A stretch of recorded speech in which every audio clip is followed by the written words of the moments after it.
Hello everyone, welcome back to the channel. I'm Julie and you are joining me on the final episode of the Small Space series. We were counting down our top 10 small spaces and I can't believe we are finally here. Last week I ran a small contest asking you to submit your small space for my designer solutions. I chose 2 winners to receive a full design package from me where I'll be answering your questions throughout the course of this video.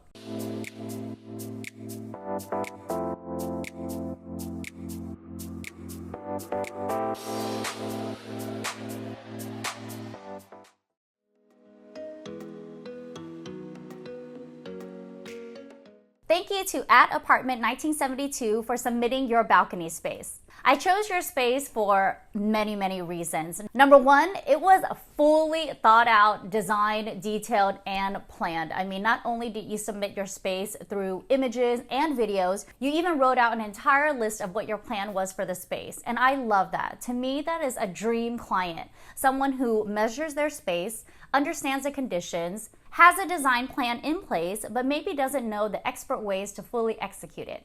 You wrote in with this following dilemma of your small balcony. I'm stumped on how to make this over, mainly because the size is smaller than most balconies.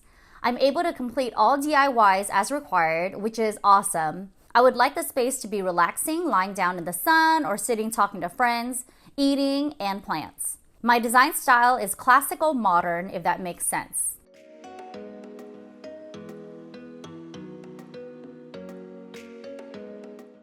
Her inspiration comes from QT Hotels, which has really bold elements. Start by collating a handful of design images. Maybe it's from your favorite hotel. It could be from Pinterest. It could be from your favorite design magazines. Once you have a handful of these images in place, start dissecting the key elements that lend way to its creative design. QT Hotels is all about color. It has a really dark and moody vibe. You'll see bits of high contrast pattern like this black and white houndstooth, black and white paisley, or even these black and white checks and stripes. Think about purchasing composite decking and spray painting it in the black and white pattern that you like. So first, let's dissect this tiny space and see what's required. She needs multiple zones, one for lounging, one for eating, one for her plants, and maybe a conversational area to host guests. The first step is, of course, to measure your space. You have to understand your conditions and the challenges in place before you move forward to execute a design. Knowing the dimensions of the space, you have to account for all of the clearances for passages and walkways. She wants to cover the air conditioning box so it acts as a shelf or maybe even a table, which is an excellent idea. They sell pre-made air conditioning covers on the market now. I'll link some for you below. But if you wanted to endeavor making this yourself, this is definitely a really easy DIY project that you can make out of wood slats. Let's talk about seating. I love the idea of covering the AC unit. I think having a shelf or a table is an excellent idea. A surface tabletop will allow you to set drinks down or your phone. Once you measure the space, consider custom making a daybed or a bench with an upholstered cushion. Make sure you specify outdoor upholstery so your cushions can withstand the elements.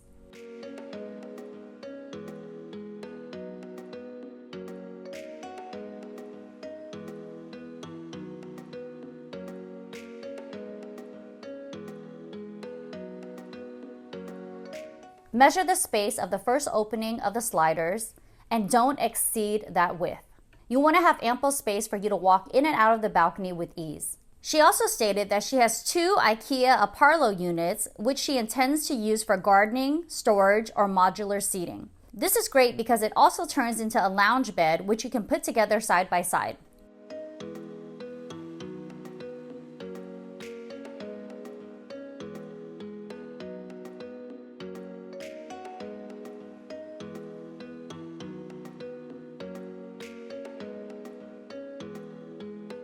We can put these units right next to each other against the window so that you optimize the view past the railing. They are a bit narrow, so she says she considers building backrests for them and DIY upholstery that can be as flexible as the modular items to make them more comfortable. Honestly, this is brilliant. I mean, this is exactly the way that I would design this space. Modular, so you can kind of move it around and host different people. If you're by yourself, you can kick back and lounge. If you're hosting guests, you can move them facing each other so you have a conversational seating area.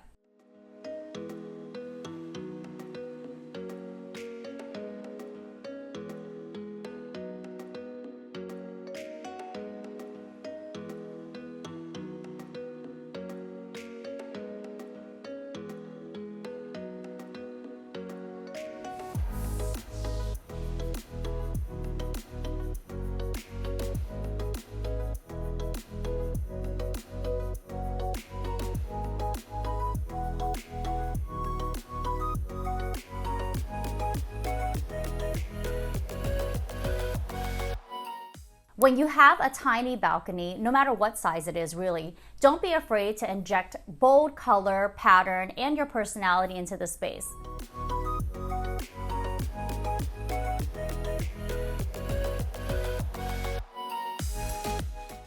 Let's talk about a surface or a tabletop. For a small, narrow space like this, I would love to install a custom ledge. This ledge could be super slim, really just enough for you to set a drink down, maybe 3 or 4 inches wide.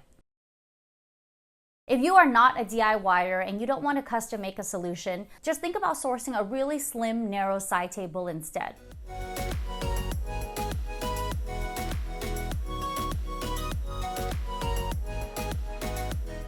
We definitely have to get rid of all the builder grade blah, which means layering the floors with some sort of decking, a runner, or an outdoor appropriate area rug.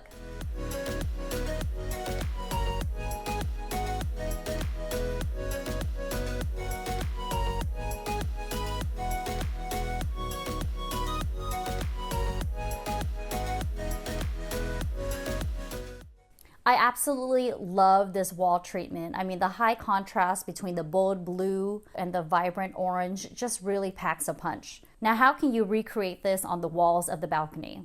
Think about pulling outdoor appropriate fabric through the rails and back onto the interior walls of the balcony space.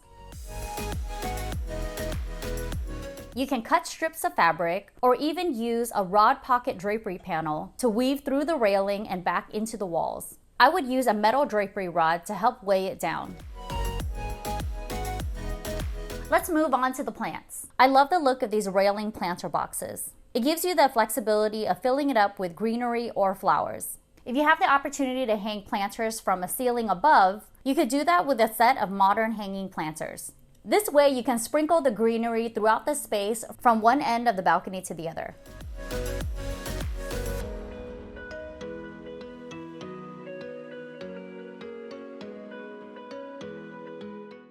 And finally, let's talk about lighting. There's no need to hardwire any lighting if your space doesn't permit. I love the look of these whitewash lanterns that could be placed on the floor or even on a side table. The idea is to layer the lighting in the space and sprinkle it throughout. Now that you have lighting below, think about how you'll light the area above. These outdoor waterproof string lights add such a cozy vibe to the space.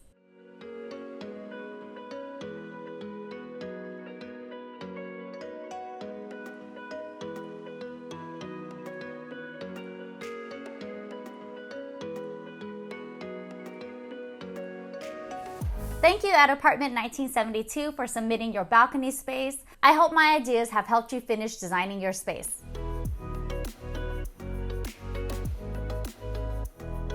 The next submission is a small living room with double height ceilings.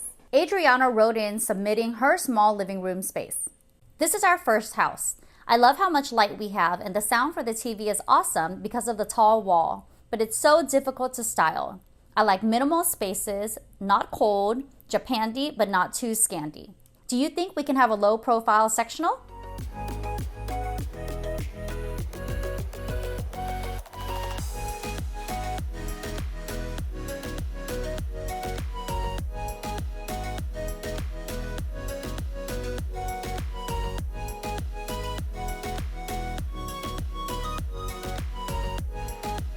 Let's start by dissecting the space.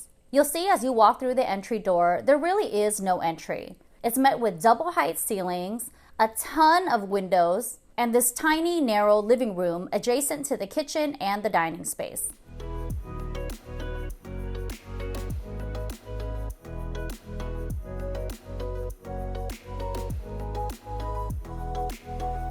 Let's talk about the floor plan.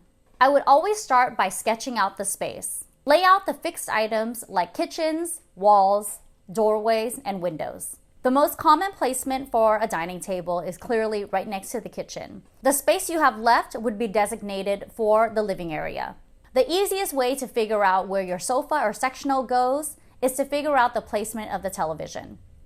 Adriana currently has her television placed on a console against the far wall. There are a few reasons why I don't like this placement. Number one, it doesn't allow for an entry console table, a place for you to drop off your keys, welcome guests, or take your shoes on and off.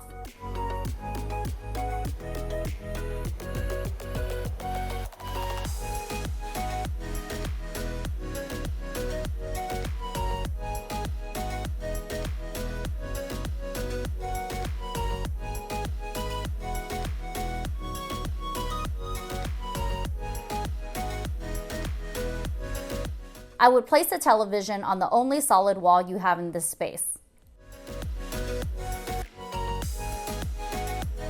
Knowing where the TV is placed, you would then anchor your sectional or the seating group directly across from the television. Placing a sectional to the back of the entry allows you to put an entry console behind the sectional and create an entry landing zone. Don't be afraid to use the back of your furniture to help demarcate space and define zones.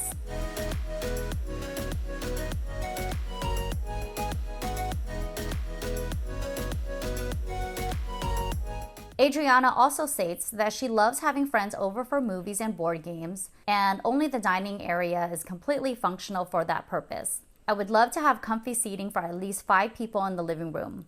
You need to understand the function of the rooms and your priorities before addressing your needs with furniture. If hosting a larger group of people in your home is a priority, I would prioritize placing the seating so everyone can see each other from one vantage point to the next. In this case, I would probably opt to place a television on the dining room wall instead of the living room wall.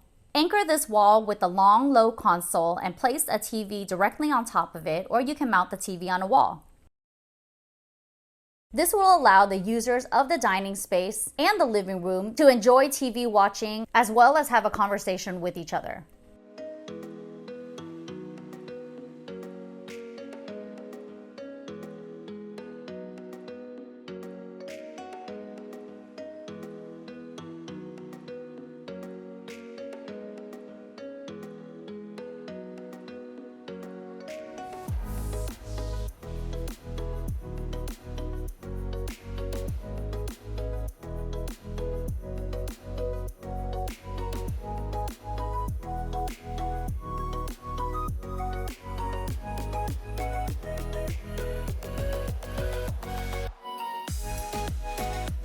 Now, what do you do about all of these windows? I advise all my clients to make the investment into custom window treatments. Especially when you have double height windows, it's really going to elevate the lofty feel of your space and really make small spaces appear even larger.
Definitely ditch the blinds. You guys know how I feel about plastic blinds. If you are a renter, you could always pull the blinds all the way up and layer the windows with drapery shears and panels. You don't necessarily have to address the upper windows if you have full privacy. Think about installing a drapery rod at the highest point below the top window.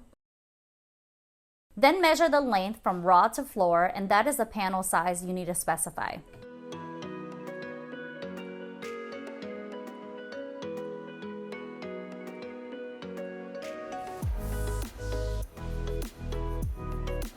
She says the carpet is going for sure. So in this case, you want to opt for something that's low maintenance, that's beautiful, and that will add value to your home, which is precisely why I love engineered hardwood flooring. A lower budget option that's durable and great for pets, seeing how she has a cat, is tile. Think about installing large-scale tile in a small space. The larger the tile, the larger the space will appear. 18 by 18 or larger is a really good rule of thumb for a small space. To help define the zones, think about installing a small pendant light over the dining table. Not only would this light up the table, but it'll bring in all of that beautiful ambient cozy lighting for the space.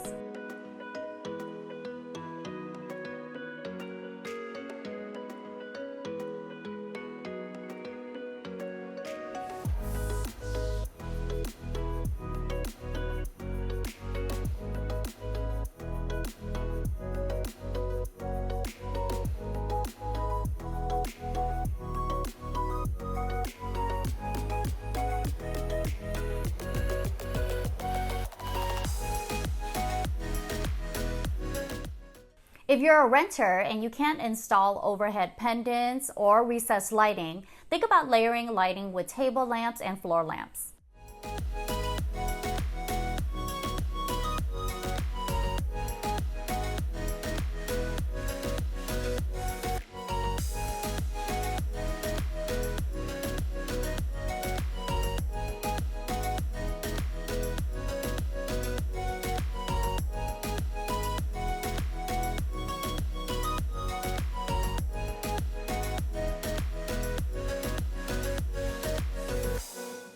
Now that you have the floor plan down, this is where the fun starts. This is your chance to create a mood and a vibe for your space. Pull inspiration images from Pinterest, from Google, from design magazines, and start to plan out your space with all of these images on a digital board. Thank you to Adriana for submitting your small living room. I hope my suggestions have helped you create the home of your dreams. I want to thank you all for joining me in this small space series. We had 10 jam-packed episodes of small space dilemmas and solutions, tips, tricks, furniture solutions, accessory solutions. I hope that the small space series gave you everything that you needed to help you design your dream space. Thank you to everyone who submitted your space for my first ever YouTube design contest. I'm thinking of making Ask J Kid a full-blown series where you submit your space and I answer and resolve all of your design dilemmas. California is fully open right now, so my studio is booked solid with all of our full-service design clients, which unfortunately means I'm no longer taking on any virtual consultations, any e-design clients, so I feel like this is the best way for me to be able to reach back out to you. Make sure you follow me on Instagram, where I'll be sharing more details of new design giveaways. If you like this type of content and you're loving the Small Space series, please give this video a thumbs up. Comment below and let me know what type of design dilemmas you'd like to see me resolve next. Share this series with anyone you know who's struggling with their small space, and definitely subscribe to my channel if you haven't already. Thank you so much for watching. I'll see you next week.